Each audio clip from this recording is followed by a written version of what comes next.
everybody for being here. This is incredible.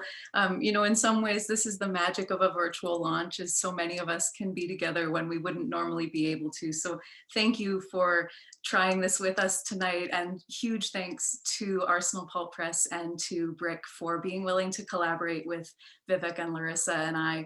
I'm just totally honored to co-celebrate with Larissa tonight, and also with Vivek, who as of today is a 7-time Lambda Literary finalist, I wanted to add, which is so exciting.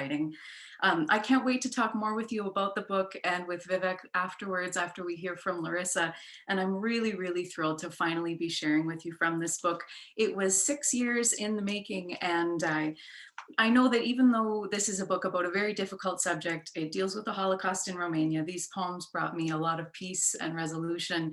And so in that spirit, and in the spirit of celebrating tonight with Larissa, I'll be sharing a few of those pieces with you.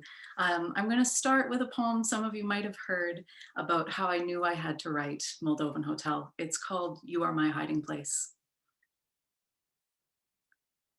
The hole in the floor is old, old, old country. It lives under the kitchen table, yawns wide while the family eats, wider still when they starve. Cold above, so below. When the horses march up to the house, the hole, it has teeth, it chatters. Grandma says the hole is where the women go when the Russians come. Paramutation of hoofbeats, epigenetic fur hats, a long tablecloth, white net lace brushing the floor.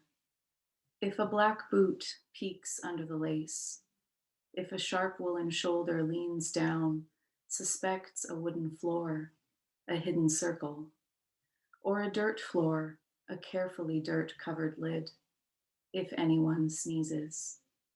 If a leather glove lifts the lace, folds the hole into a tiny helix, leaves a switch on a molecule, leaves a boot print in a bomb shelter, a gold button in the basement. If a woman opens her hand decades later, reaches for something, brushes away webs of dust, stares miles down into the sudden circle in her palm, says, "What the hell is this?"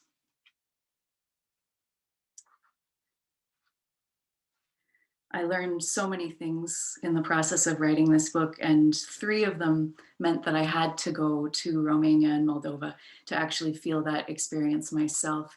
The first was learning that the community where my great-grandparents lived hadn't actually been destroyed in the Holocaust, which we had always thought in my family. The second was that it wasn't in Romania anymore. It was in a country called Moldova that I knew nothing about. And the thing that really sealed the deal for me was I learned that the concentration camp where many of our relatives were deported was now its own separatist Soviet republic. And so this piece is about coming to terms with all 3 of those pieces of knowledge, but especially the last one. It's called Every Name Means Across the River. Dear cousins, your labor camp is its own republic. The mass grave wants its independence. The Soviets still reach their long arm across the river, Abkhazia, Nagorno-Karabakh, South Ossetia. Statues of dead men who made your dead are everywhere. When you hold your ear above the river, you can hear footsteps pacing around and around the Black Sea. Transnistria has its own president, the same way Dachau is a town. Dachau has always been a town. It was easier to visit. Children rode their tricycles around and around the camp. The nuns, there were nuns there. They had taken a vow of silence, a gold cross silent on the roof, their long habits sweeping the silent ground. This next poem is for my co-pilot, Amy Huziak, without whom I wouldn't have been able to go on this trip. Tremendous travel organizer. And Amy really helped me cope with the magnitude of sifting through all these layers of history while also being in an incredibly beautiful country and having an opportunity that so many people don't get to have. So this poem is for her, and also for so many of you who gave me very, very wise advice while I was on my trip. It's called Marginal Sea. Constanza is a benign myth after fields on iron on loss.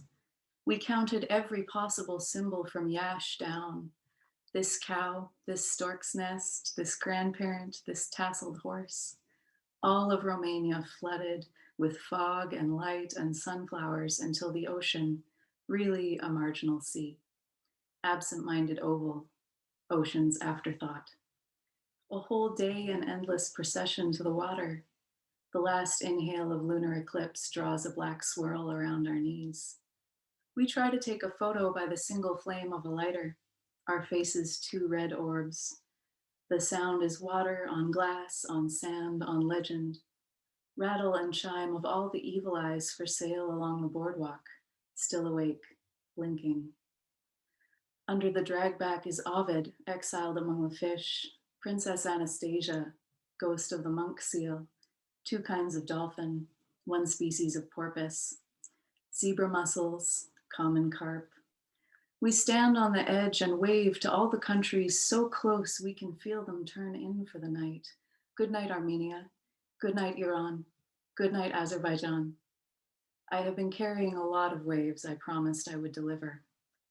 Heavy eyelid of Europe, propped open by the road sign pointing to Istanbul. One by one, the Argonauts roll over in their sleep.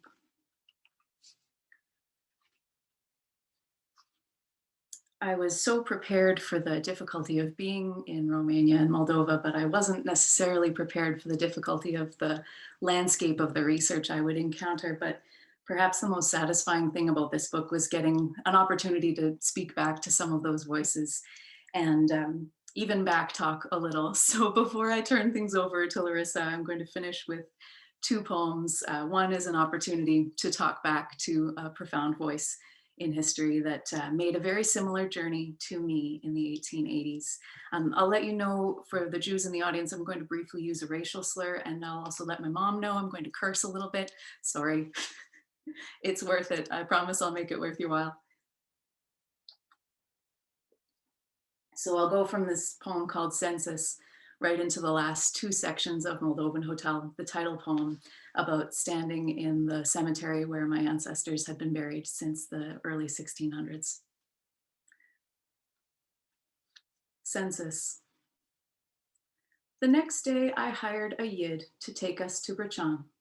It turned out that there wasn't a single Russian in the town. They were all Jews, but there was nothing to be done. We rented an apartment from a Jew. The room was most unappealing, with a heavy and peculiar smell. My wife had never seen such a nasty chamber, and it disgusted her. We lived there for over a week, and the boredom was unbearable. Excerpt from the autobiography of Nikolai Shapov, a Russian serf who sounds like a jerk. Brachan, Bessarabia, 1897. 96.5% of the total population. Brechani, USSR, 1940. Jewish population grows to about 10,000. Dubious. Discuss. Citation needed. Brechani, Moldova, 2004. 52 Jews. The road sign, in Romanian, is a word I've said in Yiddish my whole life without knowing. The crucifix next to the road sign. A whole country covered in stone, a memorial pile of unmarked rock for Jews, circle out of rusted iron in the far corner for the Roma. Old men smoked and watched us touch every part of it. We wade through the trees, setting stones on the oldest graves, the same stones that dropped from the graves like apples. A tiny lizard darts in and out of the grass. How to explain to the cemetery keeper why we're here? I have one very old word that means Hebrews and the sound for a question. I hope someone saw him offer us water under the tree. Snake of a border shedding back and forth across the ruined ground, except a snake would be natural. It has been a long time. How long doesn't really matter. I have come back to drink your wine. I have come back to touch the trees in the graveyard. I have come back to use your shower. I have come back to stand in this field. I have come back to sing in the car, to drive the car, to drink your water under the tree. I have come back mostly to confuse you. I have come back to drink your wine some more. This is just to say, na zdrovia, bitches. I have come back to close the gate behind me. Thank you so much. I can't wait to talk to you more about this book and Iron Goddess of Mercy. Please welcome Larissa Lai, who had a tremendous review in the Quill Inquirer today, I might add. Welcome, Larissa.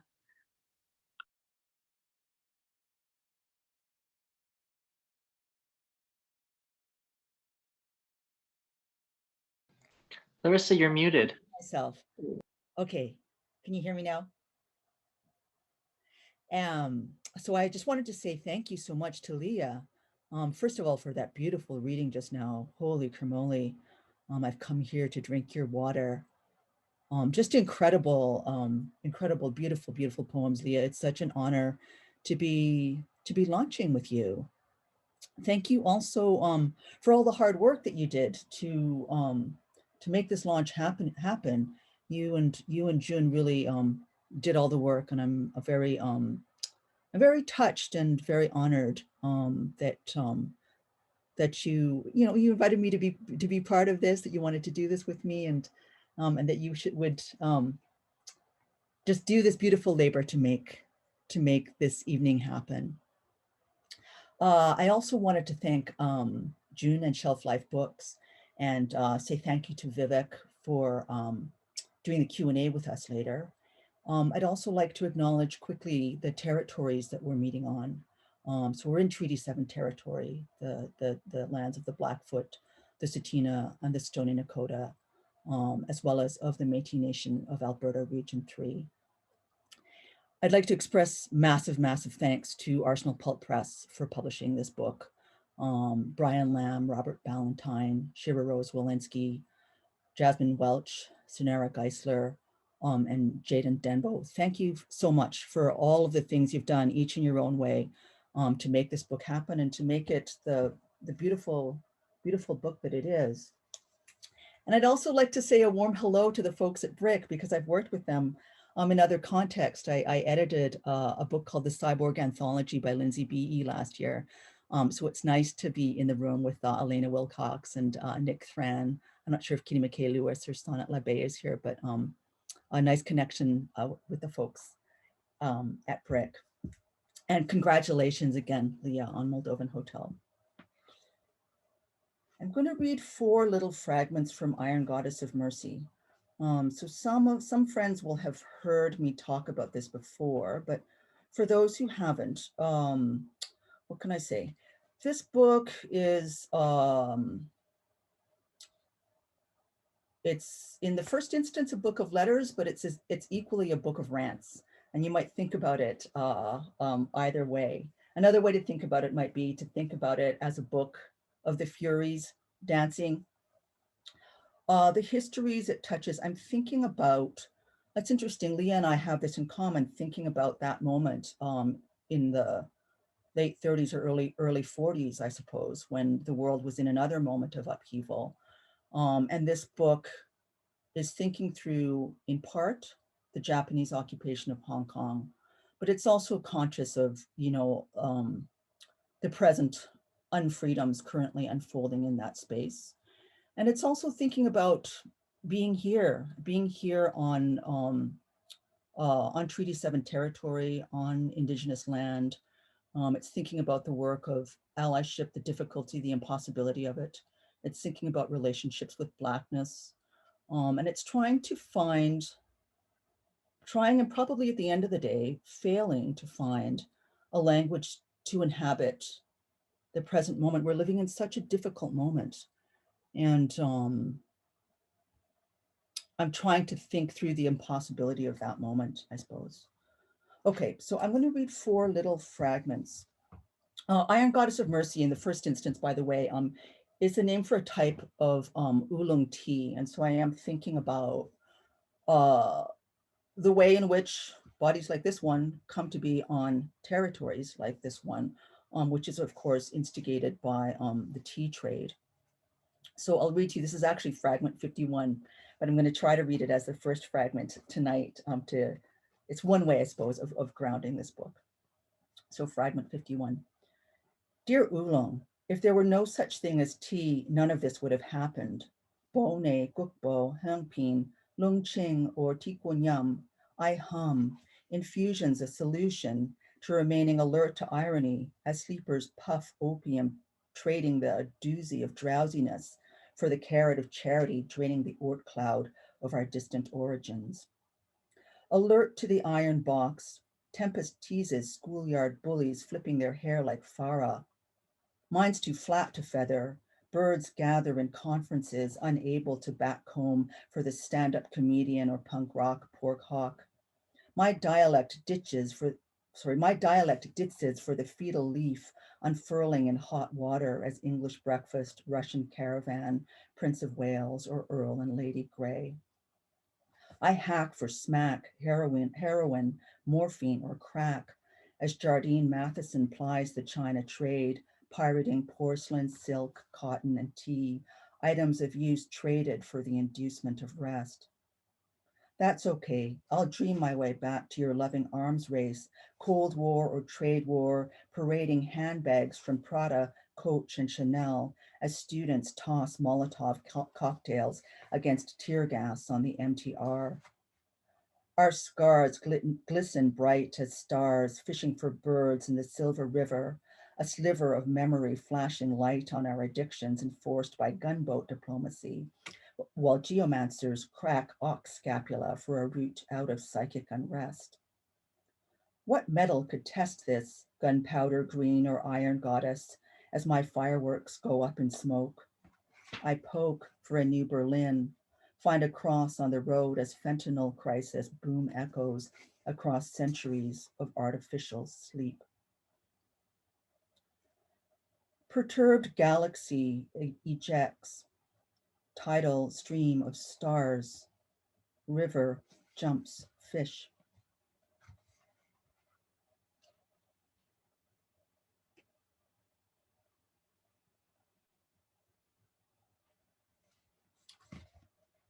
This is fragment 59.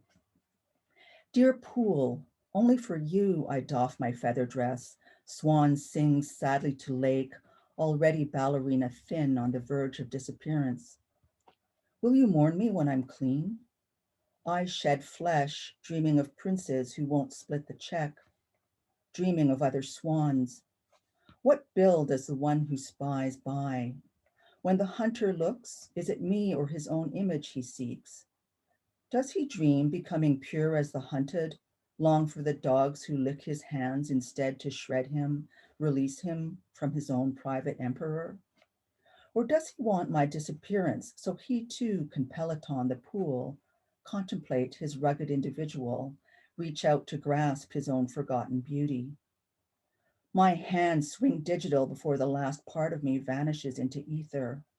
I flit, tree to rock, mainframe to brain drain, seeking to say back the code to release trauma's treasure. I measure. Have I stated my case, laid waste to ducks unlimited, clamoring to get in the right row for the right show? I retweet, remember massive wings that arched open to sky. Now satellites circle higher than my line of flight, dish the deal fast as data, spin the whirl of dizzy planets unwinding death to dance. Do you hear me in the circuits calling out my love? Or only the hounds, moon-starved, ravenous, and confused over who's their daddy? All those colorblind soldiers I nursed in my white uniform. I storm, I mourn, screech my owl into gale force wind. You dim duck, to love the single swan is already surrender to the dying core. And this one is fragment 60. Dear Pentheus, I didn't mean to make you and Actaeon go Dutch. What's Greek to you is Chinese to me.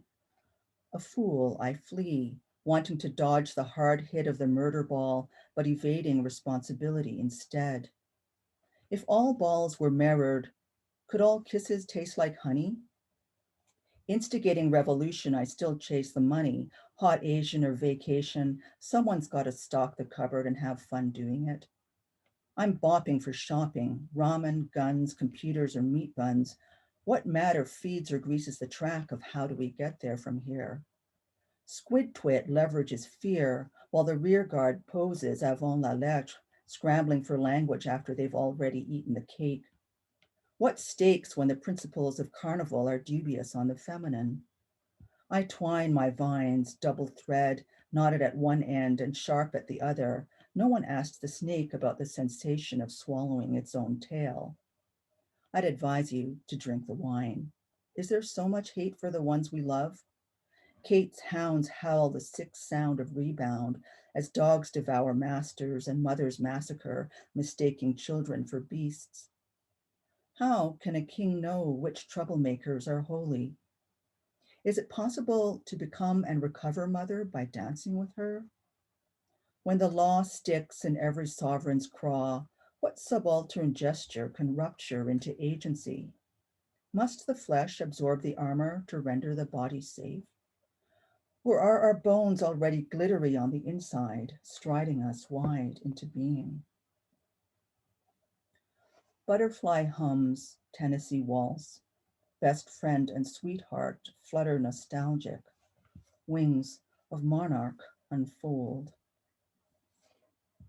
And I'll read one last fragment.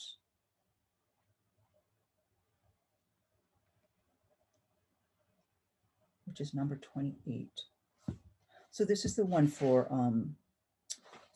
Iris Chang, who was a historian of the so-called rape of Nanking, and passed away at a very, very young age. I think she just died of the horror and grief of it. Dear Saint Iris, facing the virus of where I couldn't look, my reflections bloody glare, death bright and mutilated in the light of red sun violence. I'm silent, though it protects me not a whit. Don't quit. You haunt my monster clamoring in her cage of rage, my holy Asian kettled by the head of the baby, hooked on the imperial bayonet, blood streaming from eye sockets, floats Cheshire grin thin and mad as grief on a stick, fog memory dense as flesh. Dear apocalypse, how of 1,000 yellow bodies blasted up in the dirt as a sign of drugged out American madness. I quiver, water ghost of the same river Kwai, riding the back of the world snake, earthquake rumble of our fracked and finite future. Dear fishmonger, the war was only cold for the white man, alt-white in tight pants, never acknowledging the cost of greed, guaranteeing our safety pin only after gorging on our hunger. Dear Gorgon, how love slips away on duty's back, scales not for just us, prove first your super hum and intention, only for attendance of the full subjective table, able-bodied and labeled already the red tape of exception stands you up for a fight. Dear Protestant, send me a contest I was never with or against. My taint plays polo on a different plane. We chain daisies awake at the iron dock, waiting for the shipping lane to shunt my interchangeable container, sing in English to the changeling, foxing her wily way out of here, only to get boxed anew. Am I safe in my iron box? Air's thin as plot thickens, sticking the knife in, and I twist wriggle against the regulations designed to keep me from the corridors where the real decisions are made as to who's played for the chance to dance the next ring, float like Madame Butterfly, dreaming she's a man, a ham, a can of spam, or some other brother howling grief and rage to the false sage who's already turned their back. Duck the dialectic before trolls call you chicken. So much batter under the bridge. I'll stop there. Thank you so much for listening. I think I'd like to welcome Vivek into the room. Hi. Hi, Vivek. Happy book launch to you. It's nice to see you both. I mean, it's so weird because we've all done so many of these, but we're like actually in the same city right now. It's Yes. a little bit stranger. First, I want to thank you so much for like sharing your work, but also for having me. You know, Larissa, I'm such a huge admirer of you and so grateful to you because I feel like you have, you know, paved the road for so many of us BIPOC writers and artists in this country, and we owe such a huge debt to you. So thank you so much for making the path, you know, a little bit more manageable. And, you know, thanks for allowing me to ask you questions and pick your brain publicly. And then Leah, you know, thank you so much. Those 6 years, they really took a toll on me personally, I have to say. You know, as I've talked about many times, For Your Own Good, your last book of poetry was hands down, you know, I want to say one of my top 5 books of favorite books of poetry. So the countdown has been real. It's like waiting for the next Beyonce album and then waiting for the Leah Horlick poetry book. So thanks for the drought is over. We're all here together. So I'm just what I'm going to do just to for those of you at home is I'm going to ask some questions to our wonderful guests.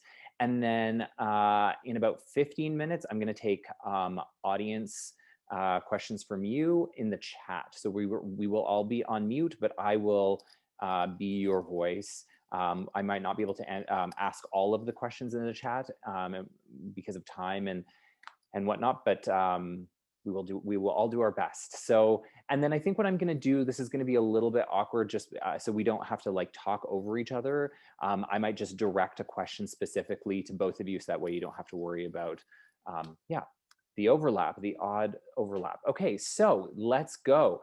Iron is an element that comes up in both of your texts. Obviously, you know, the Iron Goddess. But what I found was really interesting was suddenly like the Iron Guard showed up in Leah's book. I tried to like get a little like metallic going on here in honor of the iron in both of your books. So I'd love to ask both of you, can you speak to your relationship to iron/iron figures when working on these books? And Leah, maybe I'll start with you. Sure. It's a beautiful question, Vivek. Thank you so much for finding the threads between our work and for being here and you know, really helping highlight how beautiful it is that our books are kindred spirits. Larissa, I was so happy with how we were both speaking to particular moments, and the iron, it almost snuck up on me. I almost didn't realize it. For Moldovan Hotel, the Iron Guard is the name of the fascist movement in Romania that emerged separately from Nazi Germany and led its own Holocaust that was so brutal that was even condemned by Nazi Germany. They were like, whoa, now maybe you could dial that back a little bit. But confusingly, iron is also considered a very protective element in Judaism. Often you'll wear a little safety pin inside your jacket when you're taking a long trip. So I was really struck by this, you know, the dualism of this incredibly oppressive force. It was the 3rd largest fascist movement in Europe at the time, with this protective symbol. And bizarrely, the alternate name for the Iron Guard is the Legion of the Archangel Michael, which is also a very significant figure to Jews. So that dualism was really interesting to me, and I'm so excited to hear more from Larissa about what the iron means to her. Larissa, let us know what it's meaning for you. Thank you, Leah. I love this crossover. It is quite neat, actually, the way there are things moving back and forth. So as I was saying a little bit at the start, Iron Goddess of Mercy is a type of tea. And one of the key meditations that's unfolding in this poem is thinking about the role that tea has in instigating the British interest in China, and thinking in particularly about the loss of the Opium Wars. Those wars were instigated by the British initially because of trade imbalance with China, because of a British taste for tea. So I'm thinking about the tea. I'm thinking about the figure of Gunyam Kuan Yin, the goddess of compassion, because she is this figure. So it's interesting that there's a sense of protection, Leah, because with this figure is very much a figure of protection, of benevolence, in her avatar as Teen Hao. She's a figure of rescue, of shelter from storm. I think in traditional Chinese metaphysics, you know, there are 5 elements. So there's earth, water, fire, air and also metal. And I think so iron belongs to that. It belongs to that set of elements that compose the world. But I think as for many, it's a figure of strength. And yeah, I feel like in this moment, where the possibility for democracy in Hong Kong seems so diminished, and also here on Turtle Island, in relation to work that I think we need to be continuing to do to support both Indigenous and Black sovereignty, as well as in the face of climate crisis. We need that strength, but it's strength in relation to the other elements constantly in motion. Beautiful. Thank you so much. I really appreciated hearing more about this overlap and just sort of how both of you were thinking about iron a little bit differently, but also in some ways similarly. Leah, one of the poems that stood out to me the most was Typhus, particularly because of the ways that you tied the occurrence of typhus in Jewish people to AIDS. And the poem even features one of the most memorable lines for me in the book, which is, "Because I am gay, I don't believe in disease as a metaphor or punishment anymore." Can you please say more about this poem and if you've had new thoughts about it, especially during COVID?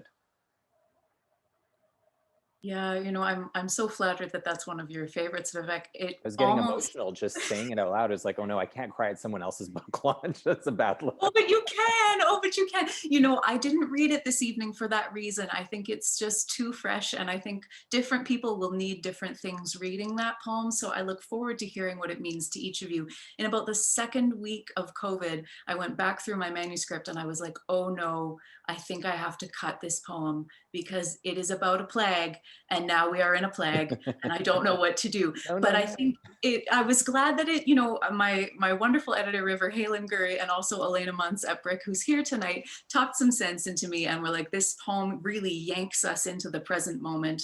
And in particular speaks to the horror of the resurgence of conspiracy theories about Jews as disease mongers, and the QAnon conspiracy theories. So I think having the poem in the book, not knowing what was to come, is quite scary, but also very meaningful now that it's there. And I think, there were so many moments in the research for Moldovan Hotel where you felt like you could take a cheap shot, at the Nazis, at the Iron Guard, at the Soviet forces for the occupation of Moldova. But it is also so important to recognize that we're talking about two groups of people who have been profoundly maligned by imperialism. And so that tit for tat logic and the cheap ha-has about people getting sick and being a gay person and knowing how we've been devastated by the AIDS crisis and lost so many elders in the same way that the Jewish community has lost many, many elders was so important to me to try to tie together. So I hope that let me know what the poem means to each of you. I think it'll land with everyone a little bit differently, but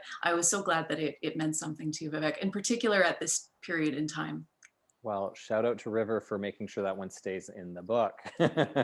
Larissa, you actually more explicitly mentioned COVID. So there's a line in the book that also stood out to me. When the cover of COVID can't decide when it's kinder to go outside or stay indoors. Can you say a little bit more? And it really stood out. I was like, because I felt like I was sort of like more in like a different time and in a different world. And then I was brought into COVID. And so I'm just curious if you can say more about your relationship to writing and editing this book during the pandemic and sort of how it played into those experiences. For sure. Yeah, thanks, Vivek. It's a great question. And indeed, because the bulk of this book was written before COVID struck. And yeah, I was wrapping up the editing as it was hitting. It's really interesting, your conversation with Leah, thinking about the way in which these figures of disease become so quickly associated either with alternate sexualities or with race and racialization, right? And that's something that in the novel before this one, I deal with fairly explicitly. In this one, the COVID reference did come to me kind of, later in the day. And one of the things I was working on with Trish Salah as this sensitivity reader for this book. Amazing, incredible. Shout out to Trish Salah. Yes. Holy crimoly, she is like one fierce, incredibly brilliant human. And yeah, working with her yeah, it was amazing. I think it's made the book a whole lot stronger. One of the things that she asked me to attend to that I hadn't been thinking about, although it's present throughout the book, is my figuration of coverings, of clothing, of masks, of one thing covering another, or one thing standing in for another. And so that was something she got me thinking about, in particular, uh, because I think she was, she was thinking about figures of trans, who, even though I wasn't trying to write about trans, and I hope I haven't appropriated, invariably in the work of movement. So weirdly, Leah, in the work of metaphor, there's a kind of mobile transness that unfolds. And I think one of the places that that's been happening in relation to COVID, because we have to mask, right? And there were figures of masking already in this book. I was thinking about, when we mask ourselves, when we travel, when there's something beneath the surface and something on the surface. And one of the things that she had noted was that, I was often playing the mask as a figure of misbehavior, as a figure of wrongdoing. And she said, would there be another way of thinking about, like, isn't the mask always bad? Like, is it always a problem? And of course, we have all that whole long discussion of masquerade, like, what was that, Joan Riviere, in the late 80s, early 90s, thinking about the work of masquerade and its attachments, and then in the 90s, its attachments to queerness. And I'm not deep enough into trans theory to sort of be able to think about how it shifts from queer to trans. I'm sure it does. But so she was just kind of encouraging me to register the ways in which, first of all, it's impossible to escape metaphor. And secondly, the ways in which, we all engage in acts of cover, and that sometimes the surface can be the substance. And so all of that is going on in those lines.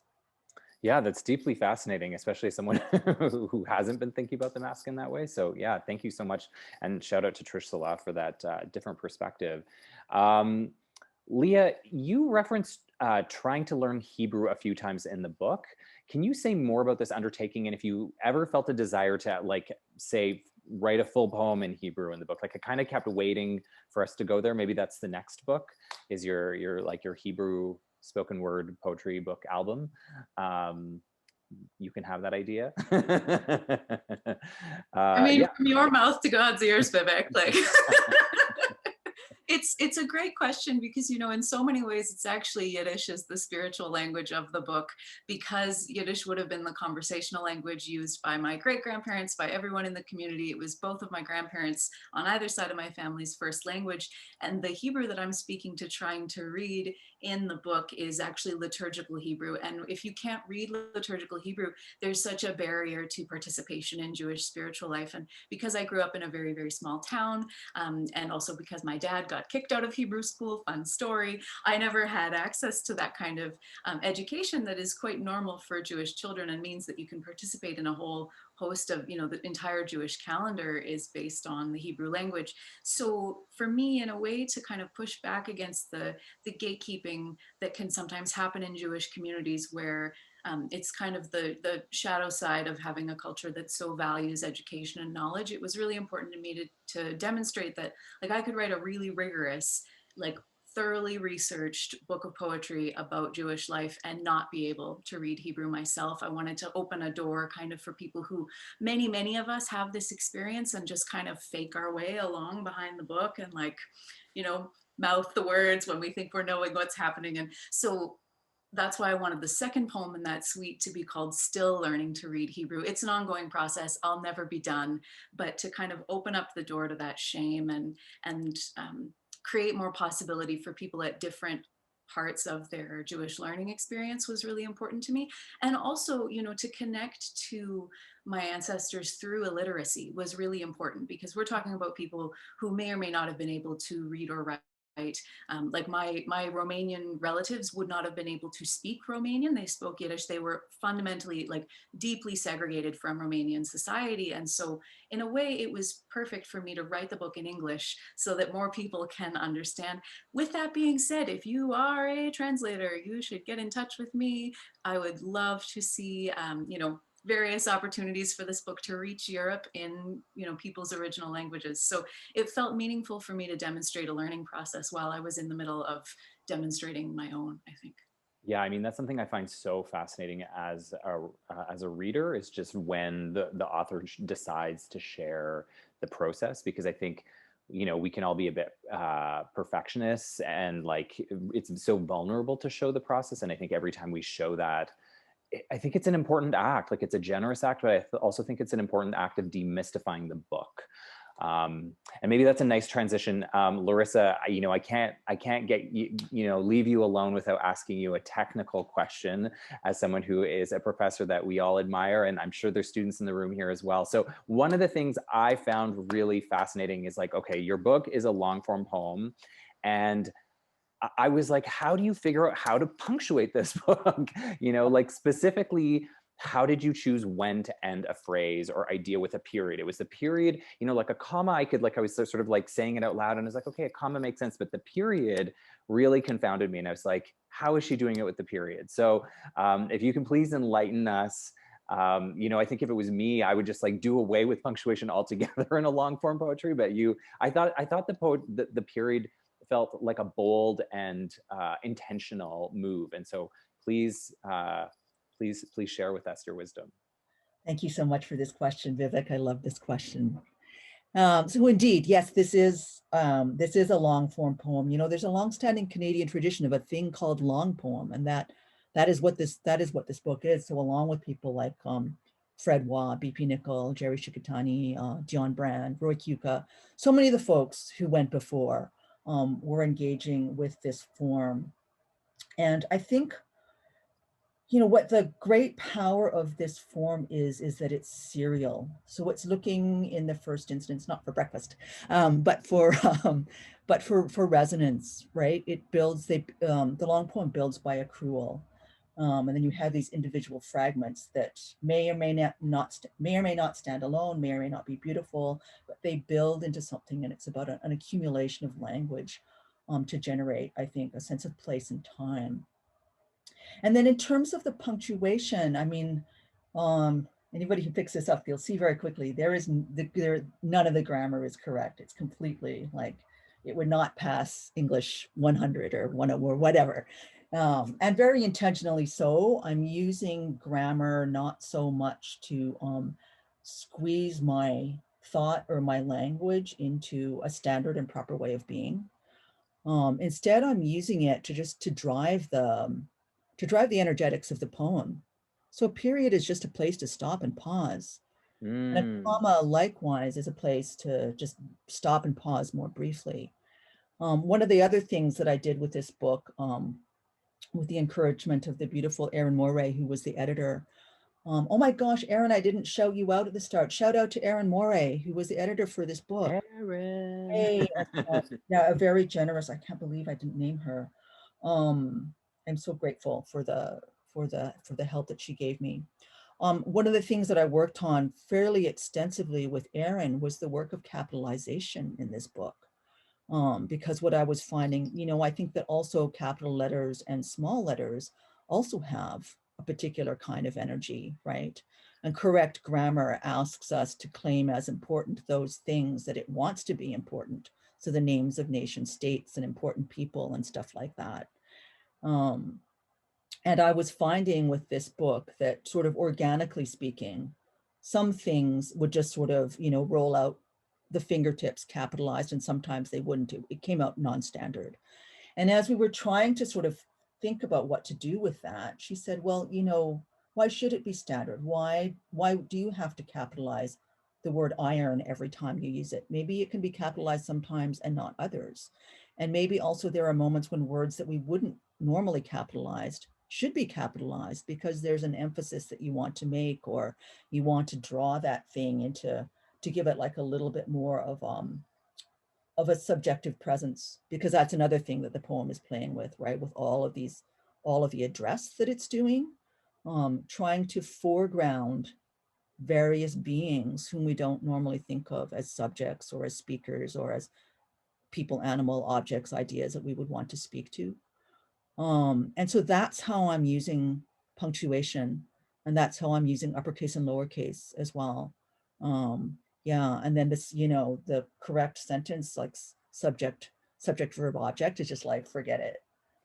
I mean, I love that so much. Thank you so much for sharing. Yeah, I think for me, one of the things that really drew me to poetry was being able to like throw the grammar in the garbage, so to speak. So I love that. And I feel like I've learned a lot from you, just like you explaining your process here. I'm going to take the opportunity to ask just one more question of both of you. And then in the audience, we've already started getting a handful of questions, but if you can take this opportunity now to ask your questions for Larissa and Leah in the chat, and then I will, after I'm done with these last set of questions here, I will stop taking up so much airtime.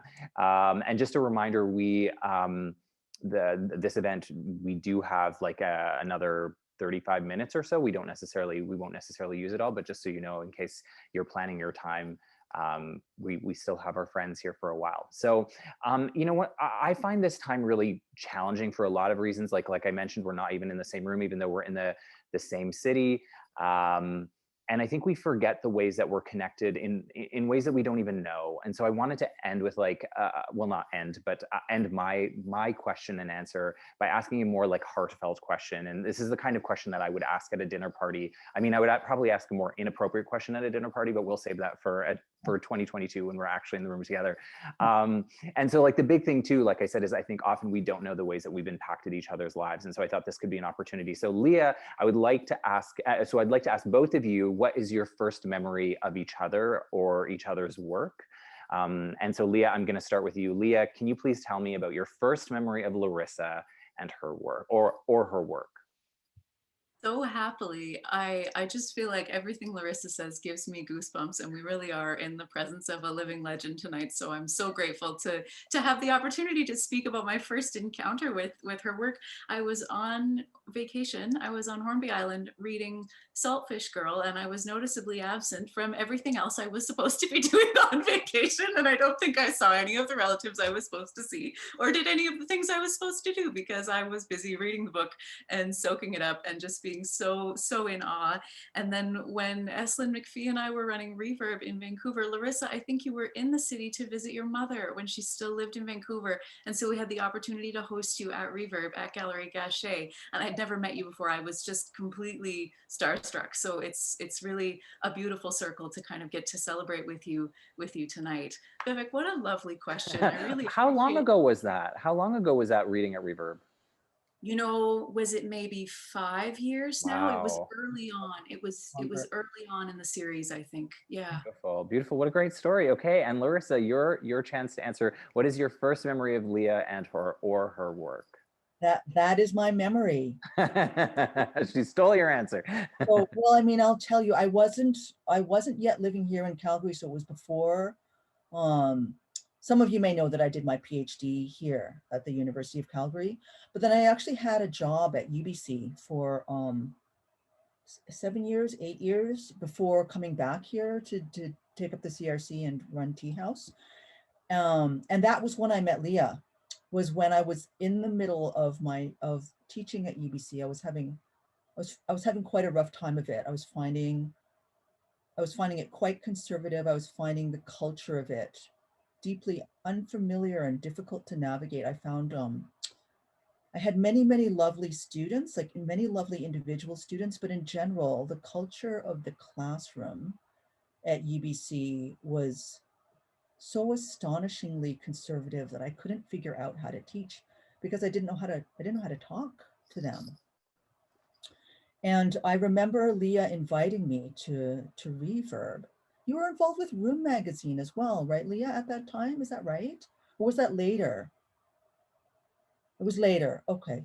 So she had invited me to read at Reverb. And I remember she met me at the door, and she was just so extraordinarily gracious. She had read my work. She was so generous and so kind about it. And she held me up in front of this room full of beautiful young people who totally got it, who understood the work and wanted to be there for that reason. And it was such a different experience from the classroom that I was teaching in on a regular basis. It was all I could do not to cry like the whole time. I don't know if you knew that, but I was like, oh my God, how am I going to stand up here and not weep? Because the young people were so lovely. Like it was truly, truly, truly amazing. Amazing. What a That's what a my great, memory. Yeah, that's my first memory of Leah. what a beautiful story. Again, almost cried again. Like really trying not to trying to keep it together here. So beautiful. And again, hopefully this is like, you know, something you can both cherish about each other. Maybe things you didn't know about your meeting. I certainly love that you shared this with us. Okay, so I'm going to dig into our questions here. We have a question here for both of you, but I'm going to actually point it at Leah because there's a separate question specifically for Larissa coming up. So Leah, what has it been like to write to the history and politics of another place, one that you have a specific relationship to, as a way to understand it, to bring it to life when you're there and when you're not? That's a great question. Fantastic question. What a beautiful question indeed. Thank you so much. You know, in some ways, I think it was the only way to approach the text because I had to hold so much, you know, like there was so much history, so much contemporary world events happening. Everything felt like it was constantly shifting. And, you know, Judaism has this belief that reality is actually manifold and it's overlapping and changing all the time. And so in some ways, while it was very stressful and I was constantly worried that I was leaving something out or that I couldn't make the text expansive enough to include the realities of the many, many layers of oppression that I was writing about, and the ways in particular that those are complicated by me being a settler here and living where I do and moving in the middle of the book as well, right? Like making a choice to leave one territory for the other when neither of them belonged to me. It felt very we have this kind of metaphor in Judaism that you think about of a tree where things are constantly branching off. And it was a useful thing for me to kind of hold as I was writing the text to keep from being overwhelmed or losing myself in time and space. And my editor, River, really, really was kind of the anchor keeping me grounded in the present moment and saying, you know, these are broadly things that you can speak to. These are things the text doesn't have to hold or that will be tacit in the work. These are pieces that people will bring with them to the book and that will mean something, especially for non-Jewish readers, right? It's so important for me to write a text that has lots of space for a non-Jewish reader. And it's something that I think we could do better about as Jewish poets and as people presenting Jewish work to the world. So Brick has just been a tremendous partner in that for me. In our acquisition meeting in 2016, I said, I just want to make sure that you folks know what you're getting into, because in case you haven't noticed, Jews are having a bad time. And it makes me feel so sad now, but also so relieved that I found the right publisher for this work, because they really could help guide me through that experience of being in multiple places and multiple layers of time at the same time. I hope that answers that question. It was totally. very astute. Thank you. Good. Thank you so much. Question for Larissa, who I adore and admire. That's what Arena is saying, but also I feel that way as well. While this is not your first engagement with internal rhyme, I wonder if you have thoughts on the politics and metaphysics of rhyme and your use of it, often accused of being Western music, but many theorists suspect that rhyme entered Western literature through Chinese trade routes. I ask this as a tentative kindred metaphysician of rhyme with affection, Arena. What a beautiful question. Thanks, Arena. That is a wonderful question. I have never heard that story. I'll ask you about it. Okay, that's great, because my answer to that is going to connect to the question that Jane Shi asked as well, and also the conversation that you were having about, that Vivek and Leah were having about Yiddish. Because like Leah, I do not speak my mother tongue. And I in fact think that there's a really deep-seated hard knot of internalized racism in me that will not let my mother tongue in the door. And the part of me that wants it is heartbroken by this. And I think that, you know, one of the ways that I have figured out to access mother tongue without speaking mother tongue is through the work of rhyme, Arena, or the work of pun. I figured it out when I was working with Rita on that book, Civil Unrest, in 2009 or so, where, you know, the joy of writing with Rita collaboratively was that we both found the same puns, like just ridiculously hilarious, like in a really foolish, stupid way. And I was like, well, why, you know, why is this that we both like think that, because our puns together were sometimes quite bad. But it was a blast to play punning games with her. And it opened the door for me to be able to do it in books afterwards. And of course, my mother tongue is a deeply punning language because it's a language of the monosyllable. Like most words are one syllable, or unless they're compound words, and then they'll be two. And yeah, and the differences in meaning slide on tone, which is a thing that I struggle to hear, and why I have such a hard time, technically why I have such a hard time in. And so it's so interesting what you're saying about the metaphysics of rhyme, because I'm quite aware that I'm using it in this book. And in this particular book, I think the work of rhyme is providing, again, a certain kind of forward driving energy that I'm able to hang movements of meaning on rhymes and near rhymes in order to kind of keep turning the flow of the poem. So the rhymes are these little, they're almost like little posts or something, I think, that I'm spinning around, and using them to sort of propel the poem forward in another direction. And I do often feel when I'm doing this work, particularly, you know, the more unexpected the language becomes, it feels kind of like a drive into mother tongue. It feels like a drive into lost language, you know, the language that I lost before I knew how to speak. So there is one line in the poem that I can't remember exactly what it says, but it's about, you know, what if at some point a rhyme or a pun could be the button that just opens the floodgate and a whole lifetime's worth of Cantonese comes rushing out. And so I do think about the rhyme in that kind of way. It's a beautiful question. Thank you. Thank you so much for that beautiful answer. I mean, one of the participants said this, like the intention behind what you're doing, I think is just such a like a valuable part of the work, and it's so generous of you to share that with us. I just want to check on both of you just in terms of your capacity right now. We've sort of like passed the 1 hour mark. I was thinking maybe I would do one more audience question with both of you. Does that feel good, or did you want to do more than that? I'm good. I'm good. Does that feel like, I also don't want to close the event before you're ready to, so does one each feel okay, or would you like to keep going?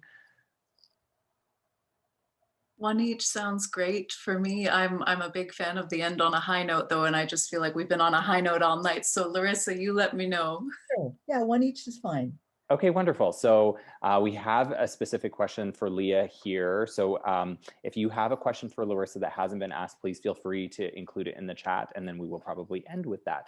So Leah, I imagine choosing a meaningful name for your book can be hard. There's so many options that convey to your reader different angles on what the book is about. Why did you choose Moldovan Hotel as your title poem? What a good question. You know, this is the only time that I've had an easy opportunity finding the title of a book. With Riot Lung, it was just a nightmare to decide. I think I handed Jordan Abel a list and I said, help, I don't know what to do. I can't figure out what to call this collection. For Your Own Good was also very difficult to name, and I took a lot of coaching from Adrian Gruber on that one. But the Moldovan Hotel was the title of the book before the book existed. I knew that it was going to be the name because it sounded so good. I really wanted a title that had some internal rhyme. I'd never done that before. And when I was in Moldova, staying in the hotel, I kept saying to myself over and over, like, Moldovan Hotel. It's fun to say, it's catchy. The vowels are round, which is lovely. And I think it speaks to kind of the multiple layers of the territory I was visiting, in that, you know, Bessarabia no longer exists as a region, but Moldova is called Bessarabia in Romanian. There's also a region in Moldova that is called, or there's a region in Romania that is called Moldova, that is not the country. And let me tell you, it makes booking a rental car so hard. Oh my goodness, it's so difficult to be sitting there across a language barrier being like, Moldova, the country, and everyone laughing at me because, of course, what am I doing going there? Like when I came back from Moldova to Romanian and I tried to change the money back, the woman behind the counter just laughed at me and was like, get out of here. Go away. What are you doing? No. So it felt to me important that Moldova be in the title, because, you know, even though I didn't necessarily have a spiritual connection to the country, it's only been a republic since 1996. I really wanted that to be at the foreground, and it felt like a real joy that it was easy to name a book this one time. We'll see what happens next time, though. I really appreciate the thoughtful questions tonight. Thank you, Jane. Thank you, Amy. Okay, so for our last question, I'm going to hijack this one because it's a question that I didn't get to ask, and I'm very, very curious. So at the back of Larissa's book, there are these beautiful line drawings. Sorry, I hope I'm calling them the right term, but and there's a series of them. And Larissa, I'm wondering if you can speak more to why you chose to include these and why you position them where they are. So instead of intersplicing them, I thought it was really interesting to close the book with them. So I'd love to hear more about these beautiful hand drawings, line drawings. Sure. Thank you, Vivek. That's a really lovely and thoughtful question. So this book is it's just a big barrage of language, right? For like, I don't know, 100 and some pages. There's so much language. As the Furies are dancing, as they're sort of trying to find a way to speak the problem and struggling and struggling and struggling for language and stopping and landing and going and then struggling some more and stopping and then going. And I thought that I became so aware of the weight and the possibility and the rush of language and the potential capacity for the language of this poem to just keep going and going. I could have gone and filled a whole other book with the same kind of kooky language, and both arrived and not arrived at the places that I was trying to go, or that the Furies were trying to go, or something like that. And I thought, well, maybe it doesn't have to stay in language. Maybe part of the thing is that there are other modes of expression, other forms that one can take up. I don't have really any manual skill at all when it comes to art. I can see a little bit. And so I just had this idea that it would be interesting to end the book in a visual place, where there's still language embedded. So that's one part of the answer. The other part though, is that partway through the writing of this book, as I was beginning to work with the I Ching, I was taught by somebody from whom I've been taking teaching since I was very young, the poet and novelist and spiritual person, Dina Metzger. And she taught me that the I Ching is a turtle oracle. And as I began to think, so I mean, what's interesting and what was interesting about that and grounding about that for me was that, as you know, an Asian settler on these turtle islands, on this turtle island, that there was a connection in my own culture, that there's a turtle figure that also resonates.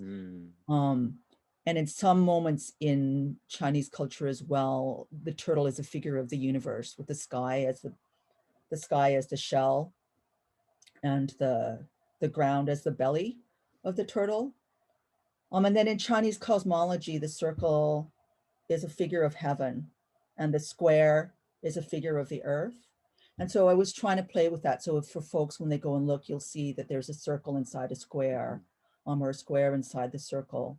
And then as I was beginning to research it, I also came across a type of ritual vessel called Kong, and another one called Bi, which employs the circle, the square, and a face that some people say is a turtle face.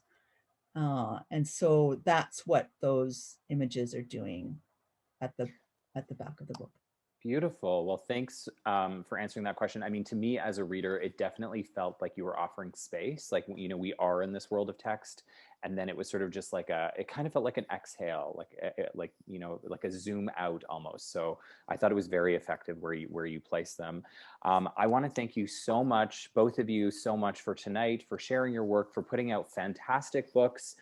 Sorry about all the bookmarks here. I was doing a deep read. Both of them are obviously available at Shelf Life Books now, so please support Shelf Life and these wonderful, wonderful authors.